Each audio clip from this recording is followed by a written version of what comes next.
page, I'll do a key change and then we'll sing it a second time.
Number 157, the love of God.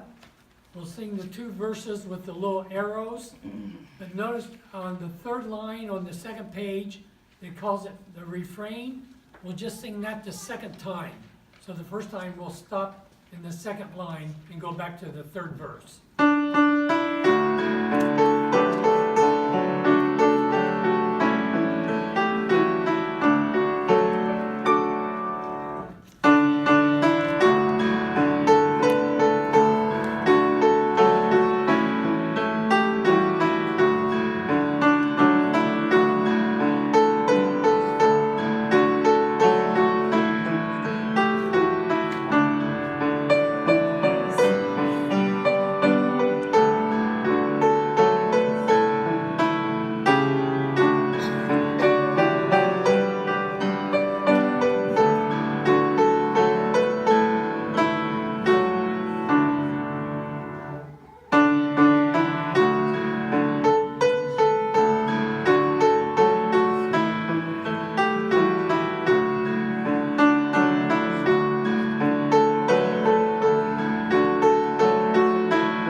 Reading 1 Corinthians chapter 13. If I speak in the tongues of mortals and of angels, but do not have love, I am a noisy gong or a clanging cymbal. If I have prophetic powers and understand all mysteries and all knowledge, but if I have faith so as to remove mountains, but do not have love, I am nothing. If I give away all my possessions, and if I hand over my body so that I may boast, but do not have love, I gain nothing. Love is patient, love is kind, love is not envious or boastful or arrogant or rude. It does not insist on its own way, it is not irrational or resentful. It does not rejoice in wrongdoing, but rejoices in the truth. It bears all things, believes all things, hopes all things, and endures all things. Love never ends, but as for prophecies, they will come to an end. As for tongues, they will cease. As for knowledge, it will come to an end. For we know only in part, but when we prophesy only in part, and we prophesy only in part. But when the complete comes, the partial will come to an end. When I was a child, I spoke like a child, I thought like a child, I reasoned like a child. But when I became an adult, I put an end to childish things. For now we see in a mirror dimly, but then we will see face to face. Now I know only in part, but when I know fully, even as I have been fully known, and now faith, hope, and love abide, these three, and the greatest of these is love. Thank you, Amber. A great challenge. You did a great job. Our offertory hymn is number 508, Love Lifted Me. We'll sing all three verses standing as we sing.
Miss Donna, would you lead our offertory prayer, please? Would you lead our prayer, please? Oh Lord, we do thank thee this morning for this presence, though it's raining, but Lord, we feel thy presence this morning. And Lord, we thank thee for the amazing love that you've given to us.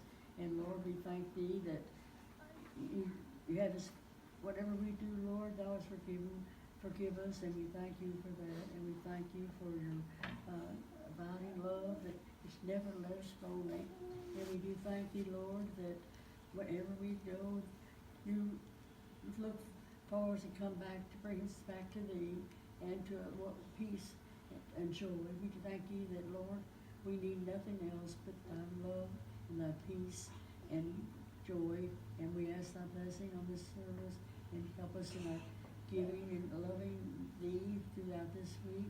In Jesus' name, amen. Amen.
is the greatest gift that you've ever been given?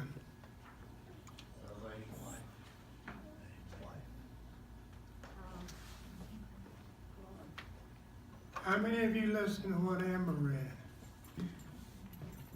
Donald Trump. Oh my goodness. He escaped from the hospital this morning, you see? The greatest of these is Love. love. The greatest gift that you've ever been given is the gift of love. It may express itself in many different ways. One of those days would be salvation. Our salvation comes because God so loved the world that he gave. But the greatest gift that we've ever been given is the gift of love. Now, the writer of 1 Corinthians, Paul, was not the first one to understand that. In the Old Testament, those wise old sages of Jerusalem knew that a long time ago because they wrote in Proverbs 15:17, better is a dinner of vegetables where love is than a fatted ox and hatred with it. Better is a dinner of vegetables where love is than a fatted ox and hatred with it. They understood, didn't they? Growing up in Mississippi out on the farm, I might translate that this way. Better is a dinner of collard greens where love is than steak and potatoes and hatred with it. They're saying the same thing, wouldn't they? Because we understand that the difference is made in those three little words, where love is. That makes all the difference in just about any situation that takes place in our world, where love is. Love makes you look at it differently. Love makes you understand it differently. Why is that? Because love is God's greatest gift to us. Three little words that make the difference. Where love is. I think that these words make a difference because of a few things that I want to share with you this morning. Where love is, there is caring. We talk about our congregation being a caring congregation. Why is it? Because of love. Because there's so much love. That's exactly right. Love is essentially a relationship between persons or between God and man.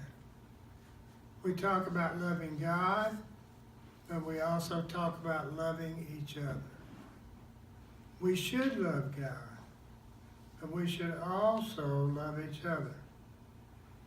And when we find a situation, whatever that situation is, that there's no caring, then our lives say that love is not present. If you don't care about somebody, then you don't love somebody. It's just that simple. A little girl came home late one night. Her mother had told her to be home by dark, and it was after dark, and her mother was getting pretty upset. And the little girl knew she was in trouble. And as soon as she walked in the door, she began to explain to her mother, Mother, I know that I was supposed to be home by dark. But Mother, I had a real good reason for being late. And so Mother said, okay, baby, why don't you just tell me what that reason was? She said, Mama, I was late because Janie broke her dolly. And Mom looked at her and said, if Janie broke her dolly, well, could you fix it? She said, no, ma'am, but I cried with her. I cried with her. Have you ever had somebody cry with you because they love you? If you haven't, you've missed one of the greatest experiences in this world. When I was a student at New Orleans Seminary, I went through some very difficult days. Had some personal problems that were extremely tough, that I didn't know how to handle, and I didn't know how to deal with. And so one Saturday or one Friday afternoon, I called up my professor from college, Dr. William Clausen, for whom I was his fellow, his grader for 3 years, and he was close to me as a Christian mentor. And I asked him if I could come talk to him, and he said, yeah, meet me in my office in the morning at 10. So on a cold Saturday morning, we met in an office 3 floors up in Tatum Hall at William Carey College, and I poured my heart out to Dr. Clausen. And after I talked for an hour and a half or so, and he just listened, he said, Tim, why don't we pray? He said, you pray, and then I'll pray. And so I prayed, and then he prayed. And when I looked up, there were big tears running down his cheek. A most touching moment in my life, because somebody cried with me. Because somebody loved me enough that they cried with me. They cared about my problems.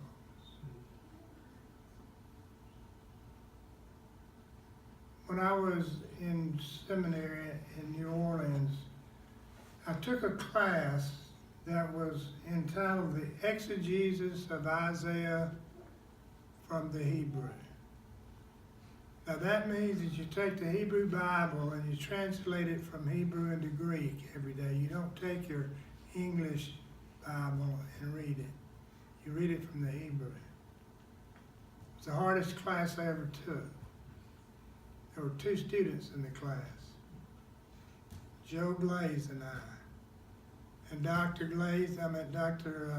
Strange's fellow, Gene Henderson, was in the class with us. He was auditing the class. There were just 3 of us.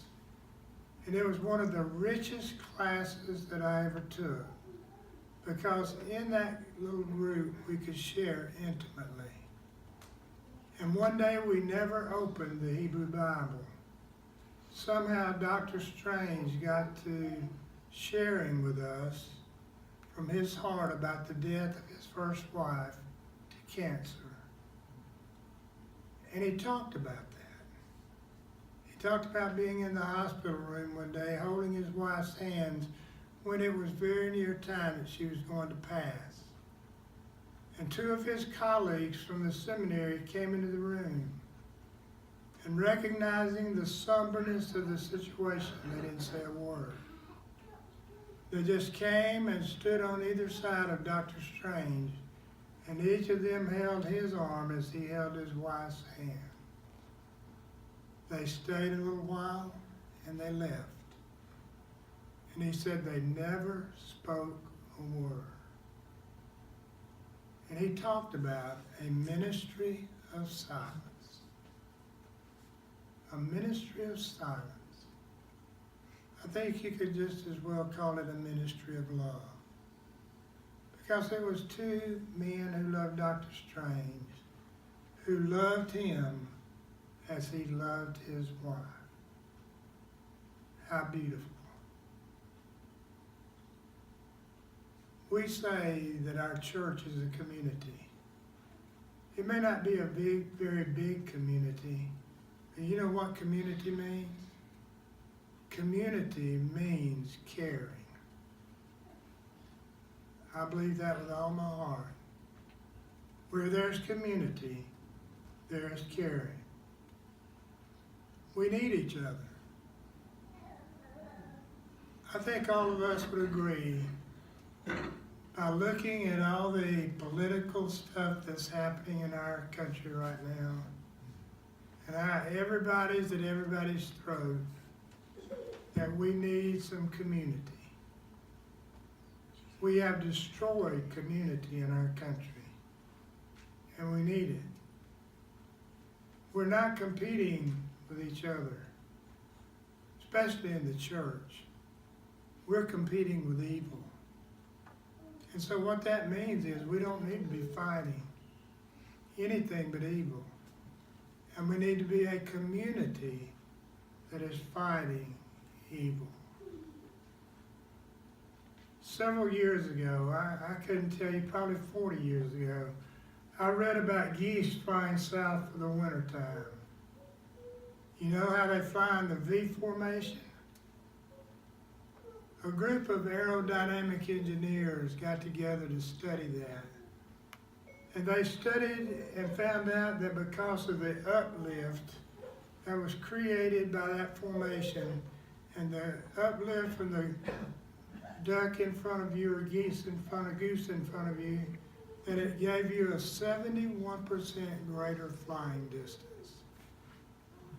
Because they flew in formation, they could fly almost 3/4 as far. And you know what happens? Ever so often they change the lead goose because he would get tired. They'd change positions. You know why they figured that they honk to each other? To encourage each other. To encourage each other.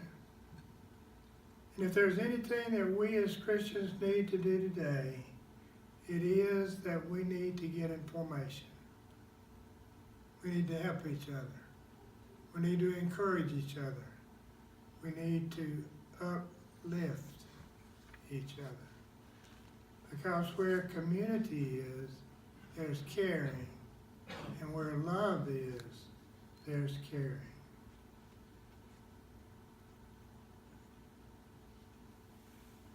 One of my favorite stories, and I know I've told you this probably 20 times in 20 years, but you're going to hear it one more time. It's about a little girl who was afraid of the dark. Her mom and dad, for the first 3 or 4 years of her life, would go in when there was a thunderstorm and lay in the bed with her so she wouldn't be afraid. But then they decided it was time for her to get used to the dark and stay in her room when there was a thunderstorm. And so one night there was a thunderstorm, and they put the little girl to bed, and Mama tucked her in and said, "Honey, I know that you're afraid of the dark, but honey, I want to remind you that God is in this room, and God is going to take care of you. You don't have to be afraid of anything." And Mom left her in her room alone and went on to bed. It wasn't but a little while till the little girl came running down the hall because the storm was still going and she was still afraid. So Mama got up again and took her back and put her in bed and tucked her in and said, "Honey, I know you're afraid, but remember what I told you. God is in this room, and God is going to take care of you." Well, happened a third time. The storm worsened. The little girl came running down the hall. And this time, Daddy got up. And Daddy took her and tucked her in bed. And he said, "Now, I want you to understand that God is in this room, and God's going to take care of you. So don't you come running down the hall anymore. Because if you do, I'm going to whip you." And a little while later, the storm worsened. More lightning, more thunder. And then they listened for the pitter-patter of little footsteps. They didn't hear any. But you know what they did hear? Sobs from the room down the hall. And so Mom and Daddy both got up and went down to comfort their little daughter. And before they could say anything, she said, "Mommy and Daddy, I know that God's in this room, and I know that God's big enough to take care of everything, and I know that God loves me and God's going to take care of me. But Mommy and Daddy, right now, I need somebody with some skin on."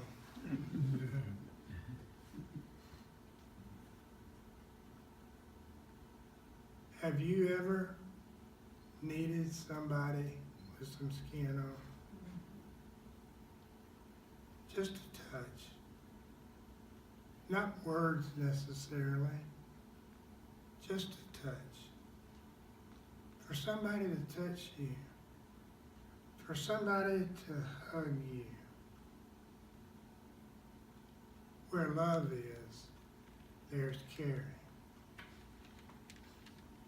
Where love is, there is forgiveness.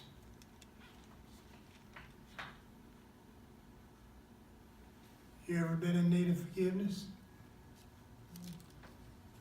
Needed somebody to love you enough to forgive you?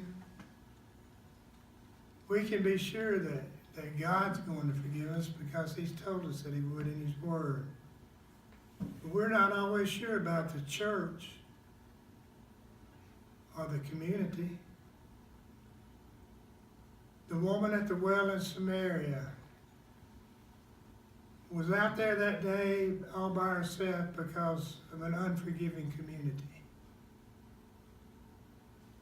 They wouldn't go out there with her because they knew she was not living the way that she was supposed to be living.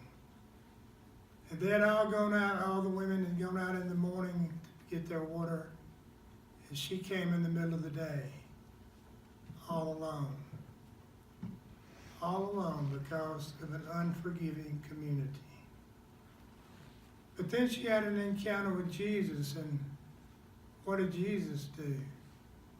He said, I know you've had 5 husbands. The man you're living with now is not your husband, but I forgive you. Go and sin no more. And that same lady that nobody would come out with in the morning went back to town, and she was so changed and so excited about the change that had happened in her life that she came back out and the community followed her. That unforgiving community became a forgiving community. And we're in need of a forgiving community. My nephew Robbie is about to turn 41, I think. In the next couple of weeks, he's going to have his first child. A lot of excitement in our family about it. But I remember when Robbie and his cousin Russ were just learning to walk. Russ is about 2 or 3 months older than Robbie. And we were at my big sister's house, my older sister's house in Texas for Thanksgiving. And somebody would hold little Russ's arms up and get him started, and he'd go running all the way across the room into somebody's arms, just dying laughing. And we spent hours just letting him run, and we'd catch him and hold him and love him. But little Robbie would see his cousin Russ doing that, and he'd try it too. And you know what happened? Every time he tried, he fell. Every single time. He'd get about 2 steps, and he'd tumble. And can you imagine our surprise when all of a sudden his mama got up one of those times and picked him up and said, Robbie, you stupid little idiot. Why can't you be like your cousin Russ? Why can't you go all the way across the room like him? And she started just whipping him unmercifully. And I looked at my mother, and tears began to run down her eyes. I'm lying. That's not what happened. You know what happened? When Robbie fell, my little sister went over and picked him up and held him tight and squeezed him tight and loved him, and then held his little hand for him to try again. That's what the church is supposed to be about, folks. That's what we as Christians are supposed to be about. Because where there's love, there's forgiveness.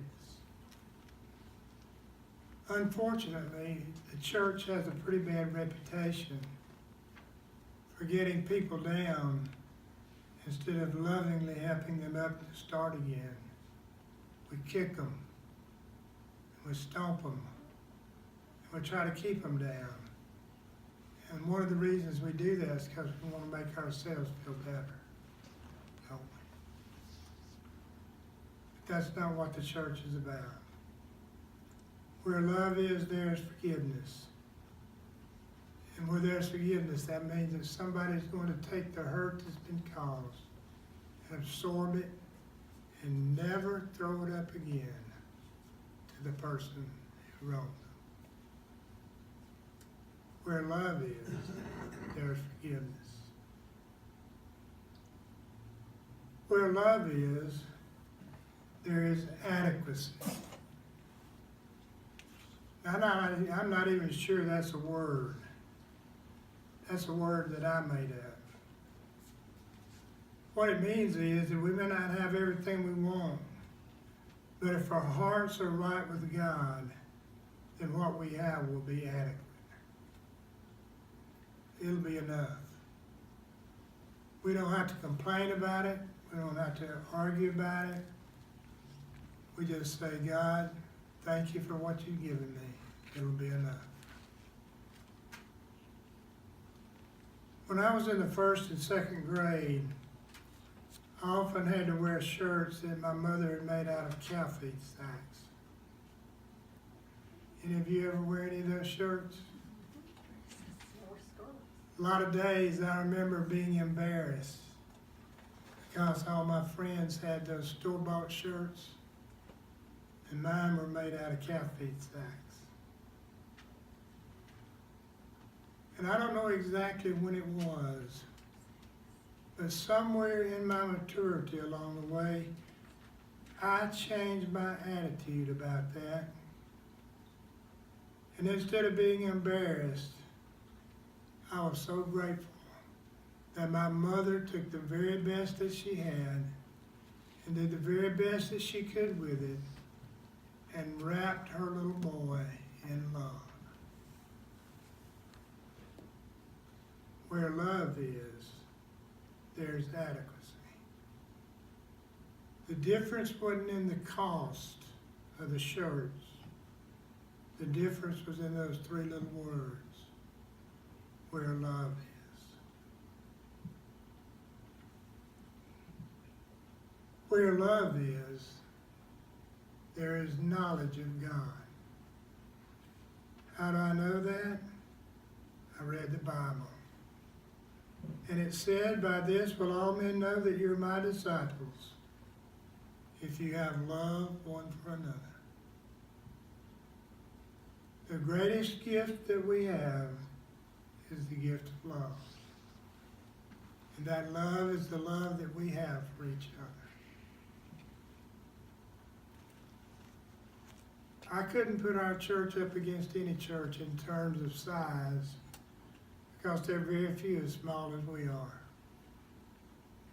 Couldn't put it up against other churches because of money, because there are very few who have less than we do. But I'd put ours up against anybody's in terms of love. Amen. Because we've got a lot of it. Aren't you grateful? Where love is. Better is a dinner of collard greens where love is than steak and potatoes and hatred with it. Father, thank you for your love. May we let it shine through us every day as we love each other and as we love others. In Jesus' name I pray.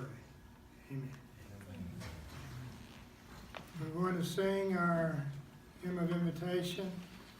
If there's some decision that you need to make, I encourage you to make it as we stand and as we sing.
this morning. Thank you for listening so intently. And let's make our circle now for benediction.